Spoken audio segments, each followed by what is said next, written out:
He found me on a Tuesday. Of all the days, a Tuesday 3 years, 2 months, and 11 days after I disappeared from his life, and the Alpha King of the Blackworm Kingdom was standing on my porch in the rain at 6 o'clock in the morning, staring at the 2 toddlers on my hips. I should tell you what his face looked like in that moment. I should describe the way his golden eyes went wide, then wider, then so wide I thought they might shatter.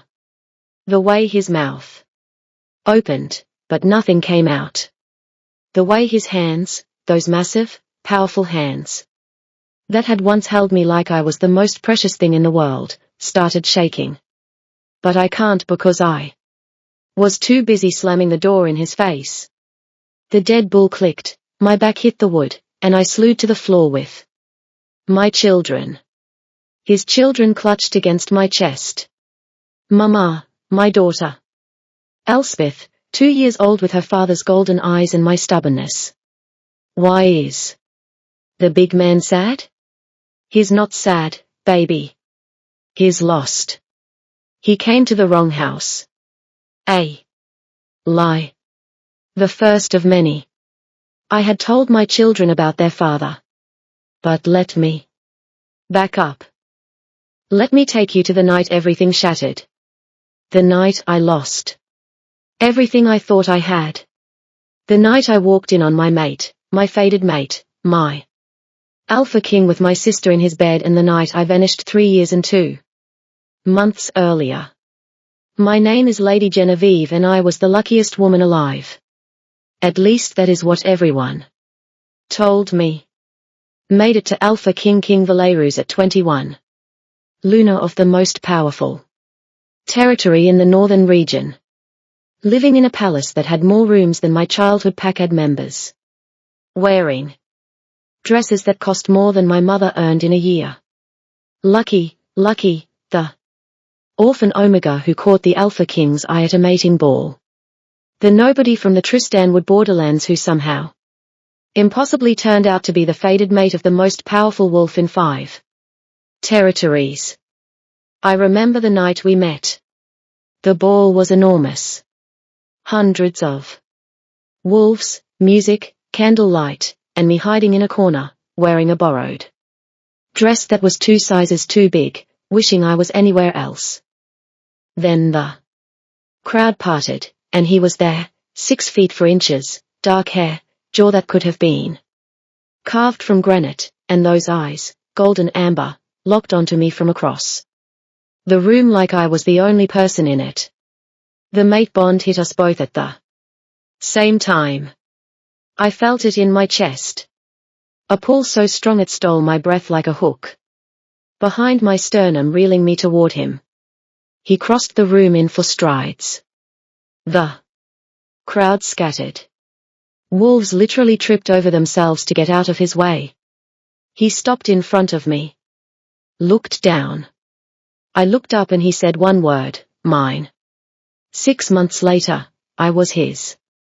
Luna, his queen, his everything. Or so I thought. The first year was a dream.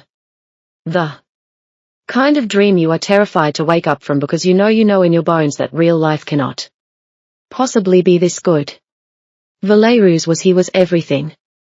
Protective without being controlling, strong without being harsh. He would come home from council meetings and find me in the library and just sit with me. Not talking, not needing anything, just sitting close enough that our shoulders touched. He learned that I liked chamomile tea before bed. So every night, every single night, there was a cup waiting on my nightstand. He never mentioned it. I never asked.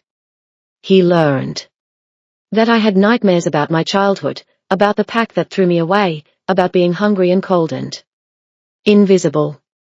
And on the nights when I woke up gasping, he would pull me against his chest and press his lips to my hair and say, "You are here.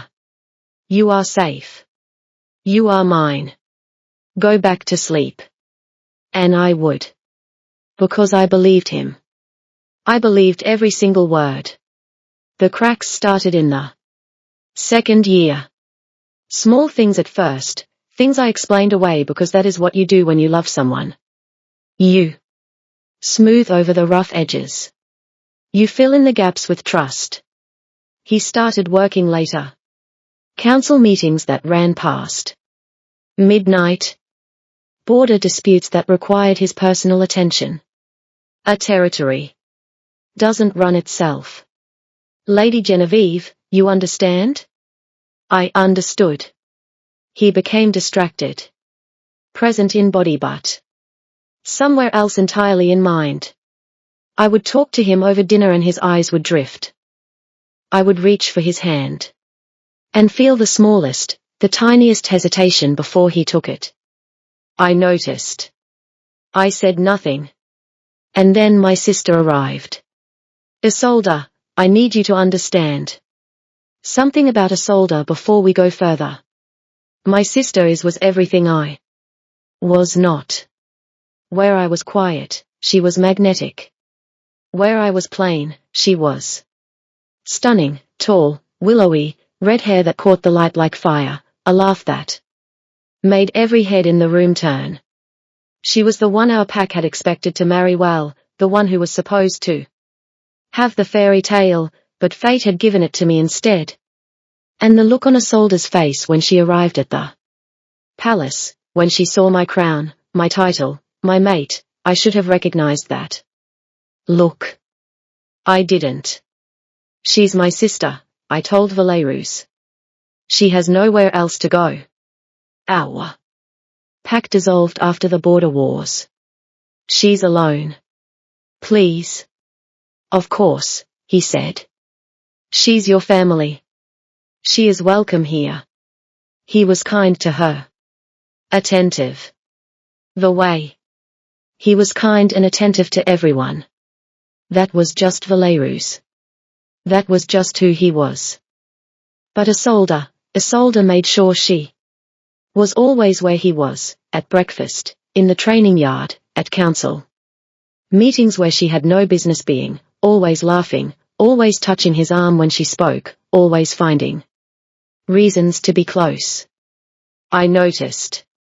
I said nothing because she was my sister and he was my mate. And the bond between fated mates was unbreakable. Right. The night it happened was the night of the harvest moon celebration. The palace was full. Music, dancing, wolves from allied territories celebrating the end of the harvest. I was supposed to be at Valerus's side for the opening ceremony, but I was sick. I had been sick for 3 days. Nausea that hit in waves, a dizziness that came and went. I thought it was stress, overwork, the pressure of being lunar during the busiest season of the year. I didn't know yet. Didn't know that the nausea was not stress. That the dizziness was not overwork, that my body was already changing, already growing, already carrying the 2 tiny lives that would become my entire world. I didn't know I was pregnant. I just knew I was sick and tired. And when I told Valerus I couldn't make the ceremony, he kissed my forehead and said, "Rest. I'll handle it." I rested. For about 2 hours. Then I felt better. The nausea passed. Energy returned.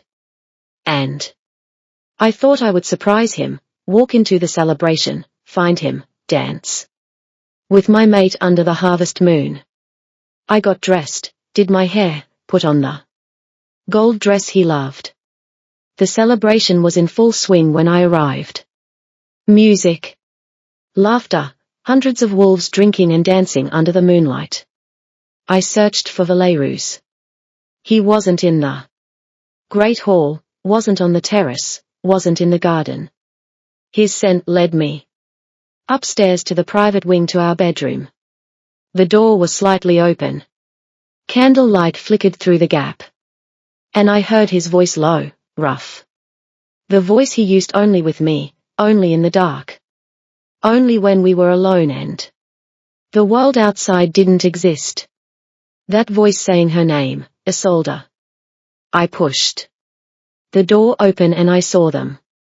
My mate, my fated mate, my king, the man who left chamomile tea on my nightstand every single night in our bed with my sister. There is a moment, a very specific moment when something breaks so completely inside you that you don't feel anything at all. No pain, no rage, no grief, just nothing. A vast white ringing nothing that fills your entire body from the soles of your feet to the crown of your head. I stood in that doorway and I felt nothing. Valerus saw me first. His eyes, those golden eyes that had looked at me with such love, went wide with horror. Lady Genevieve. Iseldine turned and the look on her face. It wasn't guilt. It wasn't shame. It was triumph. A small, satisfied, victorious smile that said, finally. Finally. You see, finally, you know. What I've known all along. That you were never enough. I closed the door quietly. Gently. The way you close a coffin. Lady Genevieve, his voice. Behind the wood. Footsteps. The door handle rattling. Lady Genevieve, wait. Let me explain. It's not what it is exactly what it looks like, I whispered. But he couldn't hear me because I was already walking away. I packed one bag, one. I didn't take the dresses, the jewelry, the crown, the lunar robes, the gifts he had given me over 2 years of marriage. I took my mother's locket, a change of clothes, what little money I had saved, and I left. I didn't use the front gates. Valerus would have guards watching within minutes. I used the passage through the old kitchen, the one the servants had shown me months ago when I was exploring the palace. It led to the mountain trail behind the east wall. The night was cold. The harvest moon hung above me like a spotlight, like even the sky wanted to make sure I could see every step of my own destruction. I ran in human form. I couldn't risk shifting. Not with wolves patrolling the borders. I ran through the forest, branches tearing at my gold dress, stones cutting my bare feet. I hadn't stopped to put on shoes. It didn't matter. Nothing mattered. I ran until the forest ended and the road began. I ran until my lungs burned and my legs buckled. I ran until the palace, that beautiful, terrible lying palace, disappeared behind the mountains. And then I stopped. I stood on a dirt road in the middle of nowhere, wearing a torn gold dress and no shoes, with nothing but a locket and a broken heart. And I laughed because what else do you do when the dream turns out to be a nightmare? When the fairy tale turns out to be a lie? When the man who said, "You are mine," turns out to mean, "You are mine, but so is she," you laugh. And then you disappear. I found Stoneglen Hamlet 3 days later, a human town, small, tucked between mountains that blocked most wolf territories from even knowing it existed. Population 800, no pack, no wolves, no one who would recognize the former lunar of the Blackworm Kingdom. I rented a room above a bakery. The owner, a kind, weathered woman named Mother Marga, took one look at my bare feet and torn dress and didn't ask a single question. She just handed me a cup of tea and said, "The room is $30 a month. You can work in the bakery if you need the money. We open at 5. I started the next morning and I built a new life, a small life, a quiet life, a life that fit me the way that Palace never did. I woke at 4:30, baked bread, served Cosgoodman Silas's, learned to make pastries and coffee and the kind of sourdough that people drove 40 minutes for. I rented a cottage at the edge of town, tiny, 2 rooms, a garden where I grew herbs and Goodman Solicitos and lavender that made the whole house smell like summer. I made friends slowly, carefully, the way a wounded animal learns to trust again. Mother Marga, her husband Goodman Silas, the librarian scribe Phoebe, the Dr. Maester Julian, who was the first person in Grey Hollow to learn my secret, because 6 weeks after I arrived, the nausea came back, and this time I knew it wasn't stress. Twins? I was carrying twins. My knees hit the floor of the doctor's office. Maester Julian caught me before I fell sideways. Is this good news or bad news? He asked carefully. I stared at the ancient sensing image. 2 tiny heartbeats. 2 tiny lives growing inside the body of a woman who had nothing. No mate, no pack, no home, no money beyond what a bakery paid. Both, I whispered. It's both. Maester Julian became my anchor. Not romantically, never that, but as the steady, reliable human friend who drove me to appointments and assembled a second-hand crib and argued with me about herbal tonics. You need to eat more, Lady Genevieve. I eat plenty. You eat bread. You work in a bakery and you eat bread for every meal. That is not a prenatal diet. Bread is a food group. Bread is a food, not a group. There's a difference. I smiled more in those months than I had in the last year at the palace. Not because I was happy, not entirely, but because for the first time in my life, I was building something that was mine, not given to me, not assigned to me, not dependent on a mate bond or a crown or a man who promised forever and delivered betrayal. Mine. The twins came early. 36 weeks, a snowstorm. Maester Julian driving white-knuckled through icy roads to the nearest sanctuary 40 minutes away while I gripped the carriage rail and breathed through contractions that felt like they were splitting me in half. Elspeth came first, screaming, furious, golden eyes wide open from the very first second, her father's eyes. I almost broke right there in the delivery room, almost shattered into pieces that no one could put back together. Then Tristan came, quiet, watchful, dark hair like his father, but my eyes brown, steady, calm. 2 tiny people who had no idea that their mother was crying for reasons that had nothing to do with the pain of labor and everything to do with the fact that they would never know. They would never know him. And that was my choice, my decision, my protection. Because I knew with absolute certainty that if King Valerus discovered he had children, he would come for them. Not for me, for them. An alpha king needs heirs. And fated mate or not, betrayal or not, broken heart or not, he would take them. So I hid. I hid so well that the most powerful alpha in 5 territories with his trackers and his scouts and his resources could not find me for 3 years. Let me tell you about those 3 years. They were hard. Harder than anything I have ever done. Harder than running barefoot through a forest. Harder than watching my mate with my sister. Harder than packing one bag and walking away from everything. Raising twins alone in a human town with no wolf support. No pack, no family. It was impossible.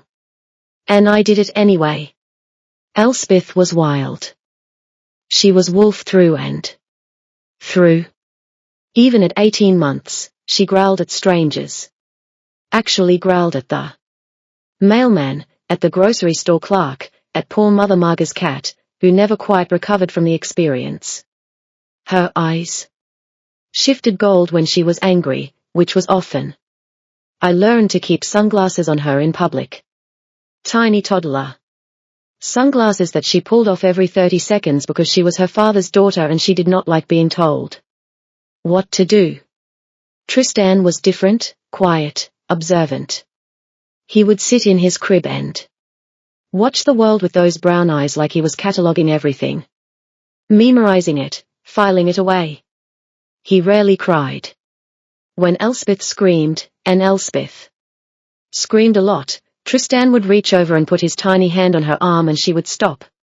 He was 2 years old, and he was already a better emotional regulator than most adults I knew. They were everything. Every sleepless night, every formula-stained shirt, every frantic drive to Mayes to Julian when one of them had a fever. And I didn't know if it was a human fever or a wolf fever. And the difference mattered. They were everything. And every single day I looked at Elspeth's golden eyes and saw her father's face. And every single day I swallowed the ache and the rage and the love, because yes, the love was still there, buried deep, refusing to die no matter how many times I tried to kill it. And I kept going because that is what mothers do. We keep going. Now, let me tell you about the day the Alpha King found me. It started with the bakery. Mother Marga had a website, a small one. Nothing fancy, just pictures of pastries and a phone number and a little about us. Page with a photo of the team. I was in the background of one photo, barely visible.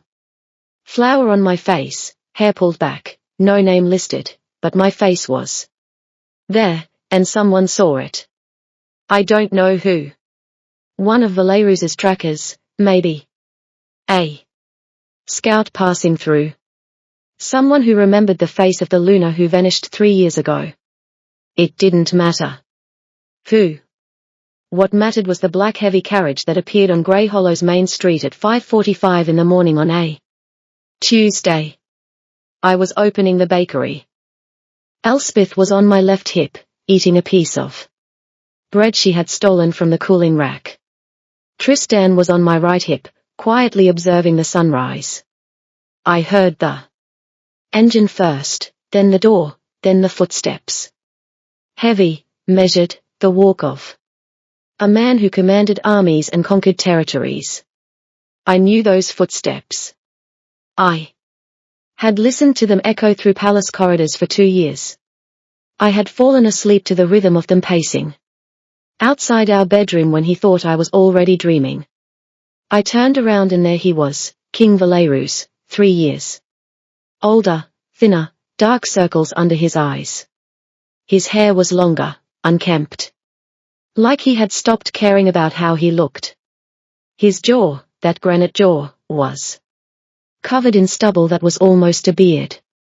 But his eyes were the same, golden, burning, locked onto me with an intensity that made the mate bond, that traitorous, stubborn, impossible mate bond that I had spent 3 years trying to bury, raw to life. In my chest. Lady Genevieve, my name in his mouth. After 3 years, it sounded like a prayer and a wound at the same time. I couldn't speak. And then Elspeth, my beautiful, impossible, perfectly timed daughter, turned her golden eyes toward the stranger and said, "Mama, why does he smell like us?" The sound Valerus made. I have heard wolves howl in grief. I have heard warriors scream in battle. I have heard the death cries of animals and the wailing of mothers and every terrible sound this world has to offer. None of them compared to the sound that came out of King Valerus when he realized the toddlers in my arms had his eyes. Now you know the moment I started with the door slamming, the deadbolt, my back against the wood, 2 children clutched to my chest. But the story doesn't end there. Because the Alpha King did not leave. He sat on my porch in the rain for 6 hours, I know. Because I checked. Every 30 minutes I pulled back the curtain and looked. And every single time he was there, sitting on the wooden steps. Soaked, head in his hands, not moving. He didn't bang on the door. Didn't use his alpha voice. Didn't command or threaten or demand.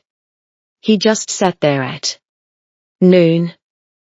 Elspeth pulled on my sleeve. "Mama. The sad man is still outside." "I know. Baby. Is he cold?" "Probably. Should we give him a blanket?" My daughter, 2 years old, offering a blanket to the man who broke her mother's heart. No, Elspeth. Why not? Because some people don't deserve blankets. But you always say everyone deserves warm. I closed my eyes. At 2 o'clock in the afternoon, Maester Julian showed up. I heard voices outside, muffled through the door. Who are you, Maester Julian? Protective, suspicious. I need to see Lady Genevieve. Rough, broken. She doesn't want to see you. And you're staring my patience. I have a clinic 2 doors down. Move. I'm not leaving. I'm calling the police. Call them. Maester Julian knocked on my door. I opened it a crack.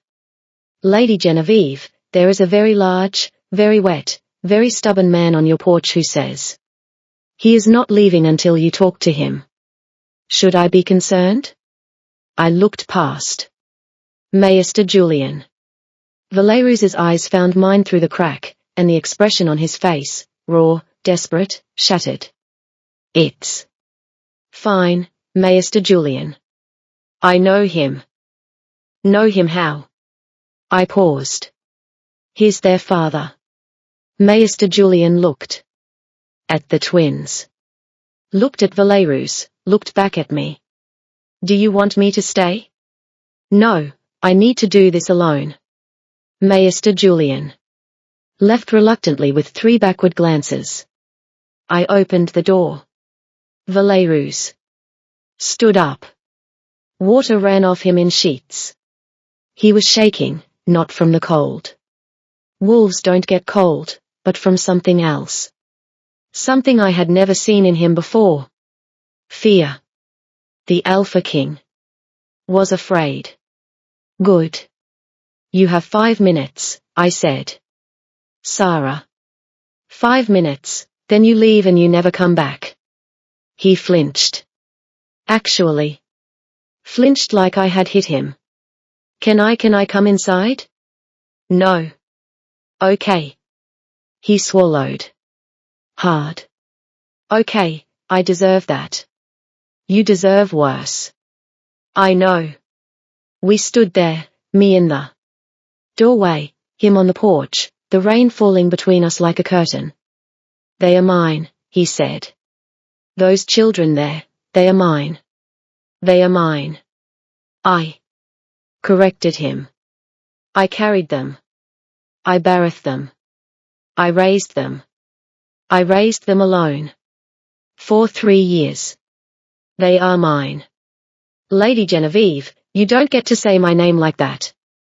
You lost that right when I know what I lost. His voice cracked, not with anger. With grief. I know what I lost, Lady Genevieve. I have known every single day for 3 years. 2 months and 11 days. I have counted every day, every hour, every. His voice broke. I didn't tell myself to feel nothing. I didn't have to. 3 years of survival had built walls so thick that even the mate bond couldn't crack them.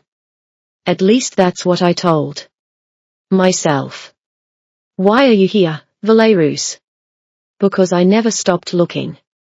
Congratulations. You found me. Now leave. I can't. You can. You walk to your car. You drive away. You go back to your palace and your territory and your. I stopped myself and her.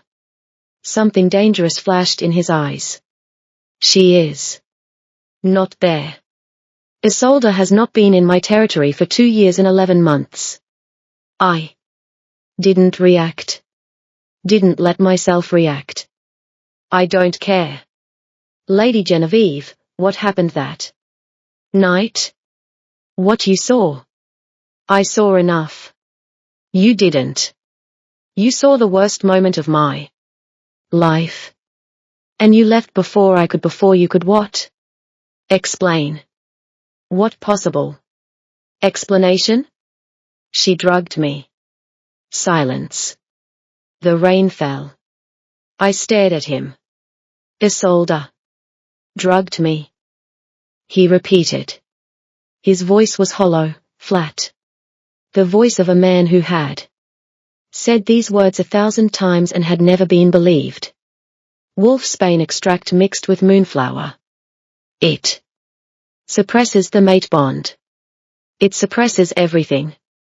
Judgment, memory, control. I didn't know what was happening until you were already standing in the doorway. My hands were shaking. I pressed them against the door frame to keep steady. That's convenient. It's the truth. How would I know that? How would I know anything you say is the truth? Because I tore my own territory apart looking for proof. It took 3 months. She covered her tracks well, but I found the Wolfsbane supplier. Found the moonflower source. Found messages between Isolde and a rival pack that wanted you removed as Luna. It was planned, Lady Genevieve. All of it. Your sister wanted you gone. She wanted my throne. And she used me to make it happen. I couldn't breathe. I believed you were my whole world, he continued. And she knew that. She knew the only way to break us was to make you believe I chose someone else. So she manufactured exactly that. My vision blurred. Not from tears. I would not give him tears. From rage. Where is she now? My voice was ice. Vanished permanently. She will never set foot in any allied territory again. The rival pack that helped her was dissolved. I handled it. You handled it. What else could I do? You were gone. I couldn't find you. I searched Lady Genevieve. I searched everywhere, every territory, every pack, every town, every village, every city. I spent 3 years in every resource I had trying to find the woman who vanished like smoke. And now you found me. And now I found you. Another silence. And them. Yes, and them. He looked past me into the cottage where Elspeth was standing in the hallway with her tiny arms crossed and her golden eyes narrowed at the stranger. She looks like me, Valeroux whispered. She acts like you, too. Stubborn, loud, refuses to listen to anyone. A sound escaped him. Half laugh, half sob. And the boy Tristan, his quiet. He watches everything. Figures things out before anyone else. Like you. I said nothing. Sarah, I know I have no right. I know what this looks like. I know you have every reason to slam this door and never open it again. Then why are you still standing here? Because I love you. I have loved you every second of every day since the night you disappeared. I loved you when I was tearing my kingdom apart. Looking for answers. I loved you when I was hunting your sister down. I loved you when I woke up every morning in our bed alone and your scent was fading and I thought I might actually die from the loss of it. His voice dropped. And I love them. I love those 2 children I just found out exist. I don't know them. I don't know their favorite foods or their bedtimes or whether they like books or songs or what makes them laugh. But I love them because they are yours and you are mine. Even if you hate me. Even if you never forgive me, even if you slam this door and disappear again. He stepped back off the porch into the rain. I'm going to stay in this town. I saw her in on the main road. I'll be there not to pressure you, not to force anything, but because I just found out I have 2 children and I am not capable of being further than a mile away from them right now. He looked at me one more time. 5 minutes. You gave me 5 minutes and I am grateful for every second. He turned and he walked away. I closed the door. I slid to the floor and the tears I had been holding back for 3 years, the tears I had swallowed and buried and denied and refused to shed, they came. He stayed. Not just that night, the next day and the next and the next. The inn owner, Betty, called me on day 3. Lady Genevieve, there's a man the size of a mountain in room 6 who ordered room service and then stared at the food for 20 minutes without eating it. He looks like he hasn't slept since the fall of the old king. Is he yours? No, Betty. He's not mine. Well, he's someone's. And someone should probably make sure he eats. I didn't go. But on day 4, Elspeth did something that changed everything. We were at the playground. The one behind the library. The twins were on the swings and I was sitting on the bench pretending to read when Elspeth suddenly stopped swinging, jumped off. She was 2. This child had no fear and ran straight toward the inn. Elspeth. I grabbed Tristan and sprinted after her. She was fast, terrifyingly fast for a toddler. Wolf jeans, her little legs pumped with a speed that was not normal for a human child. And I was going to have a very serious talk with the moon goddess about this later. I caught up to her in the inn table area. She was standing in front of room 6. The door was open and Valerus was kneeling in the doorway, eye level with my daughter. Those matching golden eyes staring at each other. Elspeth reached out and touched his face. You have my eyes, she announced. Valerus, the Alpha King, the conqueror of territories, the man who had never shown weakness to anyone broke. Tears, real, uncontrollable. Devastating tears rolling down the face of the most powerful wolf in 5 territories while a 2-year-old girl touched his cheek. What's your name? He whispered. Elspeth, what's yours? Valerus. That's a big name. You're very big. Are all sad people big? He laughed through his tears. I don't know. Maybe Elspeth considered this. My mama makes tea when people are sad. Do you want tea? I was standing 10 feet away, holding Tristan, watching my daughter do what I could not bring myself to do. Bridge the gap. Valerus looked at me over Elspeth's head. His eyes were red-rimmed, swollen, wrecked. He didn't ask. Didn't beg, didn't say a single word. He just looked at me with those golden eyes that said, please, please. I know I don't deserve this, but please. Tristan squirmed in my arms. He reached toward Valerus, not with urgency. With that calm, measured curiosity that was so perfectly Tristan, Mama, I set him down. He walked. He was a steady walker. Always had been. Straight to Valerus. Stopped. In front of him. Studied his face with those old soul brown eyes. Then he put both tiny hands on Valerus's cheeks and held his face the way I used to hold his face when he woke from nightmares. It's okay, Tristan said. You can cry. Mama says.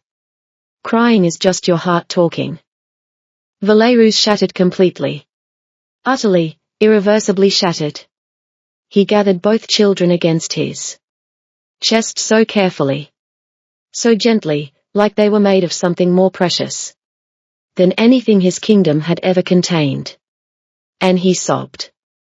I stood in a in-table area and watched my children heal a broken man, and the walls I had built, those thick, necessary survival walls, cracked. I didn't forgive him that day or the next. Or the one after that. Forgiveness isn't a moment. It's a process. And I was not ready to process anything other than the reality that my children had met their father. And they loved him instantly. Devastatingly, completely. Elspeth claimed him like he was a new toy. She dragged him to the playground, made him push her on the swings, made him sit in the sandbox. This enormous man folded into a children's sandbox like a pretzel while she buried his feet and told him very seriously that he was now a sandcastle. Tristan was slower, more careful. He watched Valerus for days before approaching. Observed the way Valerus interacted with Elspeth, studied his expressions, catalogued his behavior, and then one evening, quietly, without announcement, Tristan climbed into Valerus's lap while he was sitting on my porch and fell asleep. Valerus didn't move for 4 hours. His leg fell asleep, his back seized. He didn't move a single inch. When I came to collect Tristan for bedtime, Valerus looked up at me with tears on his face and said, "I missed this. I missed 2 years of this. 2 years of them growing and learning and in sandcastles in bedtime." And his voice failed. "I know. And I am so sorry, Genevieve. Not just for what happened, for all of it. For the fact that you did this alone, for every midnight feeding, every fever, every first step. I wasn't there for. I am sorry for all of it." The walls cracked a little more. 3 weeks after he arrived in Stoneglen Hamlet, I let him inside the cottage for the first time. He stood in my tiny living room, this massive man in this tiny space, and looked at every single thing like it was a museum exhibit. The photos on the wall, the twins at 1 week, 1 month, 6 months. First birthday, each milestone that he had missed, documented in frames that I had bought for $2 each at the thrift store. He stared at those photos for a long time. "I didn't have any of these," he said quietly. "I didn't even know they existed. I didn't know. I didn't know there were 2 people in this world with my eyes and your heart. And I missed all of it." He turned to me. "I will never miss another moment. Whether you take me back or not, whether you forgive me or not, I will be here in this town, in that inn, on this porch for the rest of my life. If that's what it takes, I believe you." He blinked. "You do? I believe that you'll stay. I believe that you'll love them. I believe that you love them. I believe that you want to be their father." I paused. "I'm not ready to believe the rest. Not yet." He nodded slowly.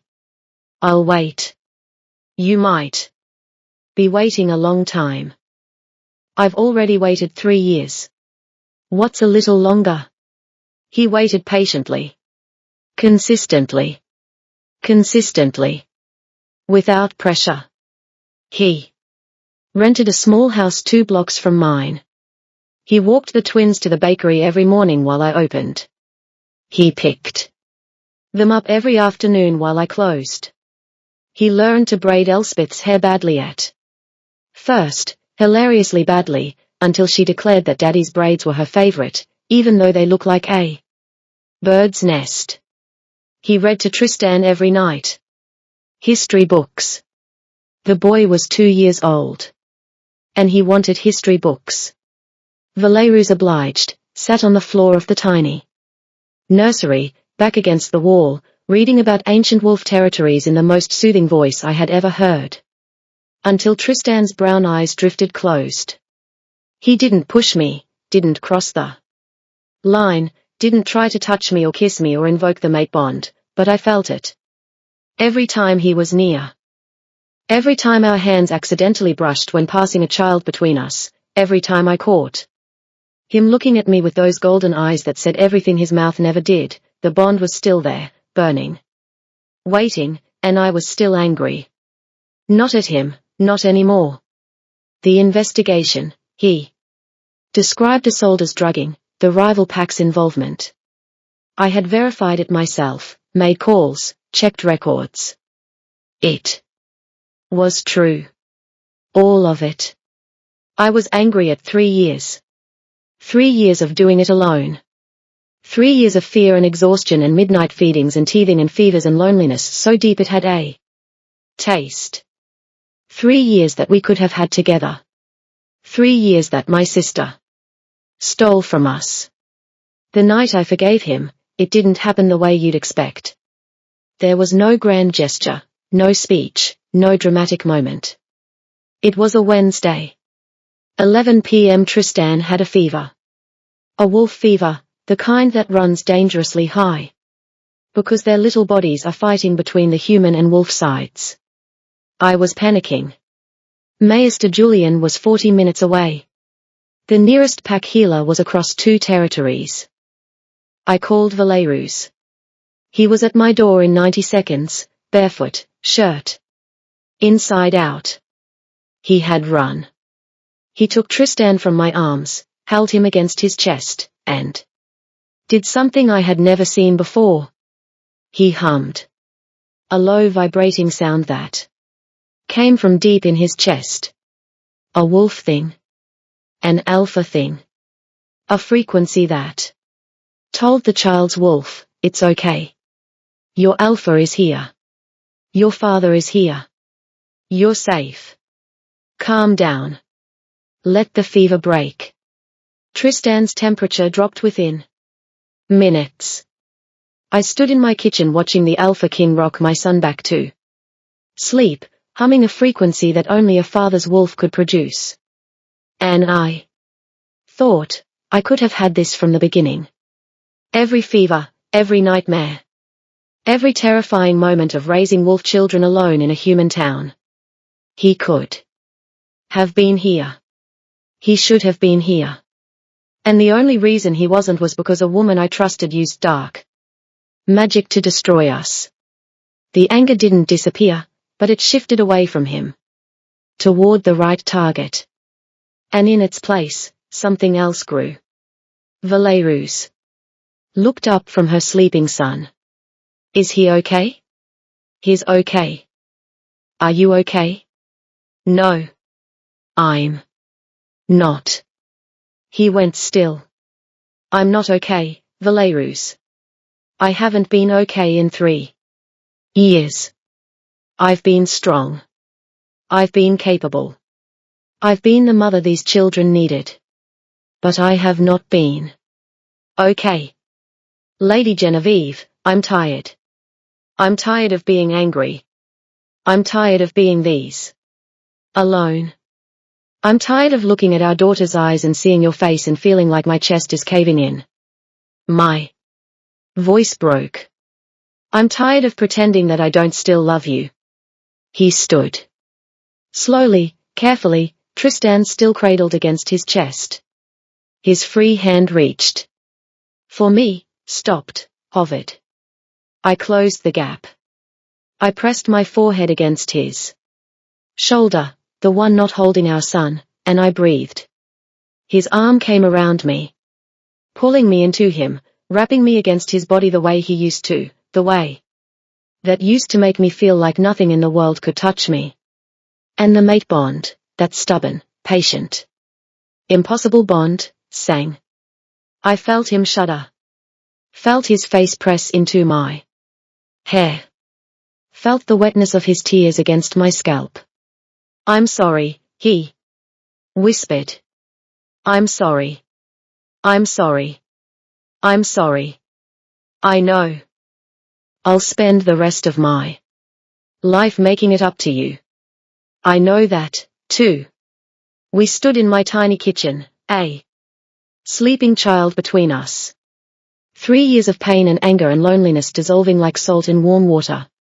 And I thought this is what I ran from and this is what I was running toward. The entire time. The ceremony happened in Stoneglen Hamlet, not in the palace, not in the territory. In the small garden behind my cottage with lavender blooming and the twins running circles around us.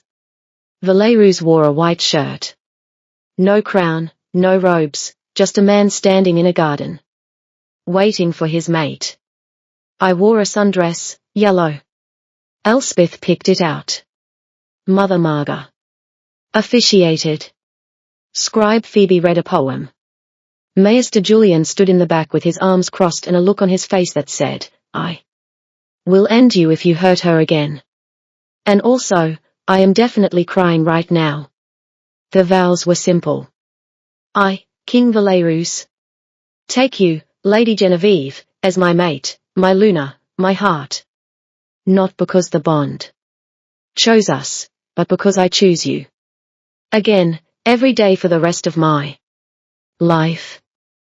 I, Lady Genevieve, take you, King Valerus, as my mate, my king, my home. Not because I forgive you. I'm still working on that.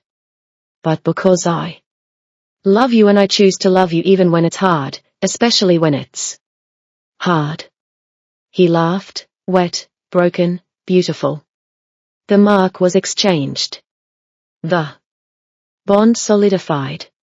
And Elspeth, standing between us in her flower girl dress with golden eyes shining, looked up at both of us and said, finally, can we have cake now? We had cake. And that is where we end tonight's story. Not in a palace, not on a throne, in a small garden behind a bakery, in a town that nobody knows about. With a man who spent 3 years searching for the woman he lost, and a woman who spent 3 years building a life strong enough to survive without him, and 2 golden-eyed children who brought them back together. And tell me this. Should Lady have forgiven him or should she have kept that door closed? I want to know what you think. If this story made you feel something, if Lady and Valerus got under your skin even a little bit, hit that like button so I know. The moon is about to set in the west, but our secrets have just been locked away in this library. Thank you for spending this unforgettable night with me. If you, too, are captivated by these heartbeats hidden in the darkness of the night, please click subscribe and turn on the notification bell to become an honorary member of this library. Leave your thoughts in the comments section. Tonight, were you moved by the Werewolf King's deep affection, or did you succumb to the Count's forbidden kiss? I'm Luna, and I'm in the secret library, guarding the next story until the moon rises again. Good night, and sweet dreams.